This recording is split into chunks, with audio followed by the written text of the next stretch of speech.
Halo, selamat datang kembali di channel saya Chandra Cerita. Hari ini kita akan bahas 5G. Sekarang jaringan yang kita pakai adalah 4G, benar ya? Sebelumnya kita udah lewatin 3G, 2G, bahkan 1G.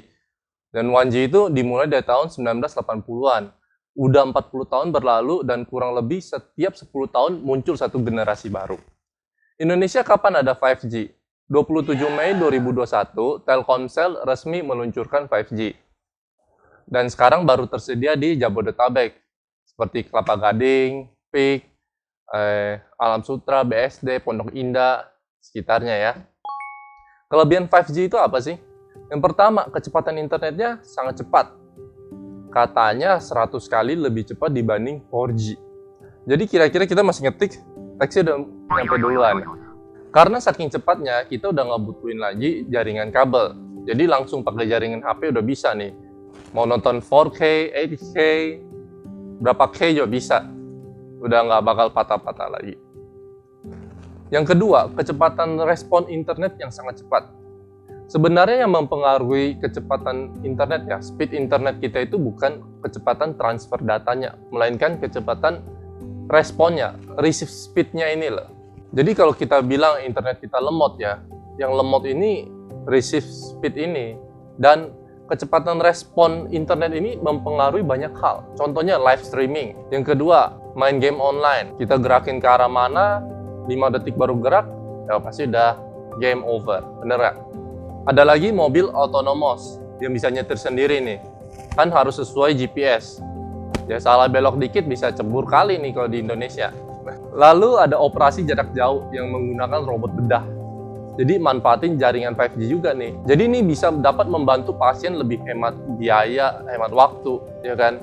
Dan ini butuh kecepatan internet yang super cepat, agak presisi, karena nggak boleh salah kan. Oke, jadi kalau 5G ini udah bisa berjalan semua, ini bisa jadi kenyataan.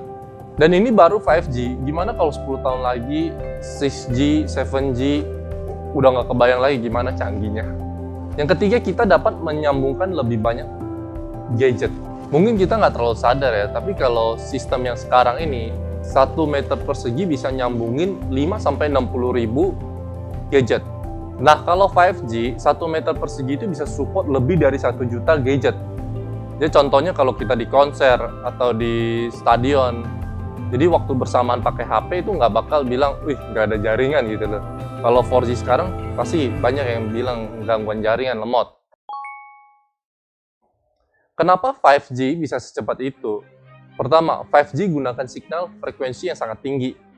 3G gunain frekuensi signal 2,1 GHz. 4G gunain signal hanya 2,5 GHz. Sampai di 5G, frekuensi signal udah 100 GHz. Jadi frekuensi signal lebih tinggi, pada teorinya transfer data ini lebih cepat. Tapi di Indo katanya hanya 6 GHz. Jadi hanya 16 kali lebih cepat dibanding 4G katanya ya. Tapi jangkauan gelombang frekuensi yang sangat tinggi ini punya satu kekurangan, yaitu jangkauannya rendah. Jadi untuk menyelesaikan masalah ini harus dibangun banyak tower signal baru. Mungkin sekarang satu tower signal yang besar bisa mencakup 1 km persegi. Kedepan mungkin setiap berapa puluh meter udah harus ada satu tower signal. Antena lah, nggak usah gede-gede banget dia. Semacam sebesar router juga udah bisa. Bisa dipasang di mana aja, kayak ATM, lampu merah, semua ruang publik bisa. Ada satu alasan lagi kenapa 5G begitu cepat. Kalau dulu ya, antena mentransfer data itu dengan cara boing. Jadi dia menyebarkan satu gelombang radio ke sekitarnya berbentuk lingkaran. Jadi gadget di sekitarnya nangkap gelombang itu. Jadi ada pada satu kekurangan, kalau di sekitar itu nggak ada gadget ya, nggak ada orang ya, gelombang itu kebuang sia-sia. Tapi beda dengan sistem 5G. 5G itu antenanya itu seperti kayak radar. Dia bisa nembak, bisa ngarahin. Misalkan HP kamu ada di sana ya, sinyal hanya ngarah ke situ. Dengan begini bisa menjaga sumber energi di dalam area yang di cover dan juga nggak saling ganggu. Pernah nggak telepon orang, tau-taunya yang ngangkat orang lain? Kekhawatiran yang ditimbulkan oleh 5G. Pernah kita dapat berita burung-burung mati di sekitar percobaan 5G. Jadi kalau ada hewan mati secara tiba-tiba, ini pasti kita kepikiran, apakah signal 5G ini akan berdampak ke kesehatan manusia. Tapi berita ini udah diklarifikasi juga oleh Menkominfo kalau berita ini hoax. Menurut saya pribadi, efek signal 5G itu pasti nggak akan besar. Kenapa? Kalau kita bandingin dari frekuensi ya, watt itu lebih berbahaya loh. Contoh WiFi yang kita pakai di rumah ini frekuensinya 2,5 GHz. Microwave juga 2,5 GHz. Tapi sangat jelas microwave ini lebih berbahaya karena wattnya ini tinggi, 1000 watt. Sedangkan WiFi cuma 0,01 watt. Kedua, ada yang khawatir kalau signal 5G ini bisa mengontrol pikiran manusia. Contohnya kita lagi dengerin sebuah lagu yang happy, sedih, marah ya. Ini tuh sangat berhubungan dengan frekuensi lagu itu. Manusia adalah makhluk yang paling mudah terpengaruh oleh frekuensi. Jadi tiba-tiba denger lagu nangis, pasti yang melo-melo, nggak mungkin yang rock, yang lagi nadanya tuh tinggi-tinggi gitu kan. Maka dari itu 5G dengan frekuensi yang sangat tinggi, apakah dapat mempengaruhi hati manusia?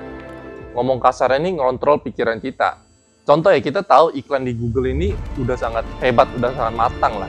Kalau kita pernah browsing, cari barang apa, lihat barang apa, nanti pasti yang muncul di iklan-iklan di IG lah, TikTok, atau di browser, itu barang-barang yang pernah kita cari, yang kita suka. Yang ditakutkan itu bukan promosinya doang, tapi apakah gelombang signal itu dapat mempengaruhi otak kita. Bisa buat kita tanpa alasan ini jadi, gue suka banget loh, beli. Walaupun kemungkinan itu kecil ya, soalnya kalau iya kan dari dulu juga udah dicoba dikontrol manusia.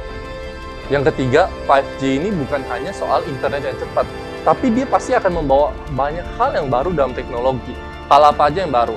Untuk ini banyak yang belum terpikirkan dan mungkin aja membawa dampak besar di kehidupan manusia. Apakah pekerjaan manusia digantikan robot?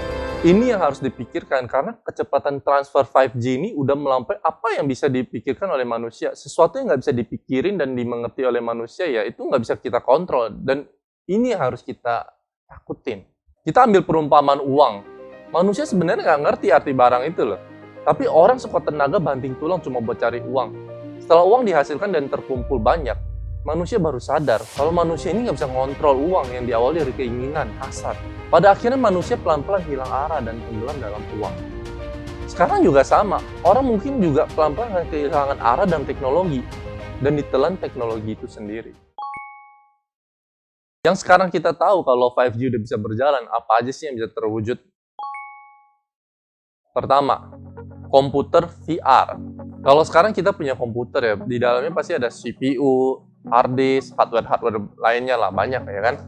Nantinya hardware ini udah nggak diperlukan lagi. Semua langsung nyambung di pusat server internet. Jadi cuma butuh satu komputer yang gede yang nampung semua data orang, dan kita bisa langsung gunain nih sumber-sumber data itu dari server itu ya untuk jalanin program. Jadi dia bisa sediain komputer virtual. Bahkan nanti ya mouse dan keyboard juga udah nggak butuh karena semua udah jadi virtual kayak film Iron Man gitu lah. Kedua adalah Internet of Things. Semua barang jadi online.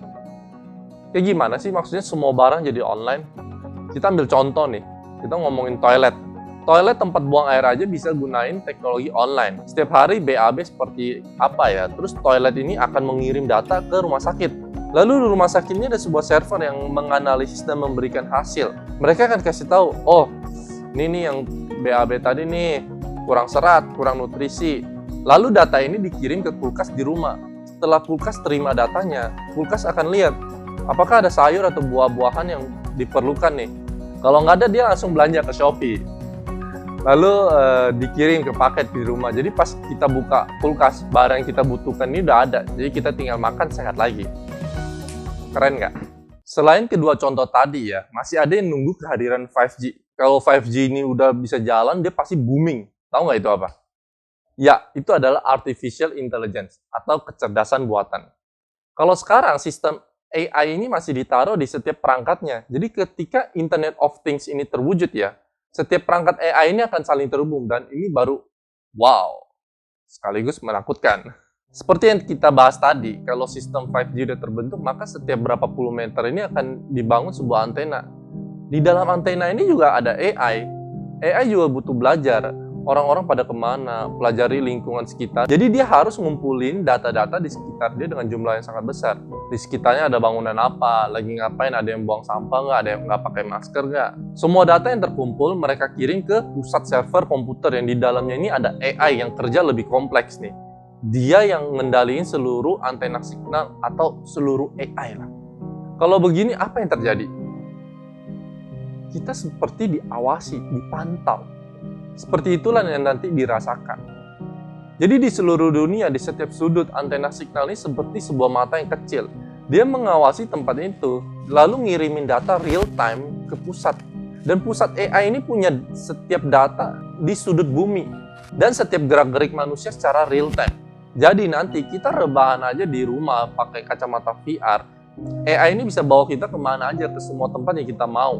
Dan melihat langsung kejadian di sana live, tanpa macet-macet, tanpa patah-patah videonya. Jadi saat itu juga manusia itu udah seperti dewa. Mau kemana bisa kemana. Mau ngeliat apa bisa. Tapi yang membuat manusia seperti dewa itu adalah sebenarnya AI. Kecerdasan buatan. Bisa dibilang kehadiran 5G ini membuat kecerdasan buatan ini berkembang secara pesat. Nantinya pasti. Dan inti dari semua kemajuan pesat ini membuat AI mengetahui semua isi bumi. Seluk-beluk bumi. Dengan bisa mengetahui semua tempat yang ada di dunia ini ya, apa yang terjadi pada setiap orang ya. Ini mirip dengan satu peradaban kuno, peradaban Mesir kuno, yaitu Eye of Ra atau mata Horus, yang bisa melihat seluruh pelosok dunia. Dan AI pada akhirnya mirip Eye of Ra, bener. Dan kembali lagi, kalau data yang diberikan nggak asli, palsu, apakah kita tahu? Maka pada akhirnya dia yang menguasai kita, bukan sebaliknya. Dia mau kasih tahu kita dunia seperti apa ya seperti apa. Dunia komputer dan internet udah dikontrol sama dia. Dari sudut pandang ini manusia udah nggak ada gunanya lagi. Bahkan ketika AI udah bisa menguasai segala yang ada di bumi ini, setiap menit, setiap detik yang terjadi di seluruh pelosok dunia, maka dia bisa aja mensimulasikan sebuah dunia yang baru buat kita. Dunia tiruan. Kita nggak akan sadar hidup di dunia tiruan. Setiap hari hanya rebahan aja pakai kacamata VR, kita bisa rasain senang-senang, kenyang, ngantuk. Semua lewat dunia virtual yang diciptakan AI. Manusia pada akhirnya yang tersisa hanya kesadarannya aja. Badan raga ini masih ada atau enggak, kita nggak ada yang tahu lagi. Ini mirip sebuah anime ya, kayak Naruto. Ada orang yang mau ngeluarin jurus Mugen Tsukuyomi ya, yang buat orang tertidur dan hidup di dalam mimpinya. Dunia nyata udah nggak ada lagi. Oke, ini adalah gambaran masa depan yang dimulai dari 5G. Apakah kita bisa mengontrol AI itu ke depannya? Mau tahu? Saksikan di video berikutnya. Bye!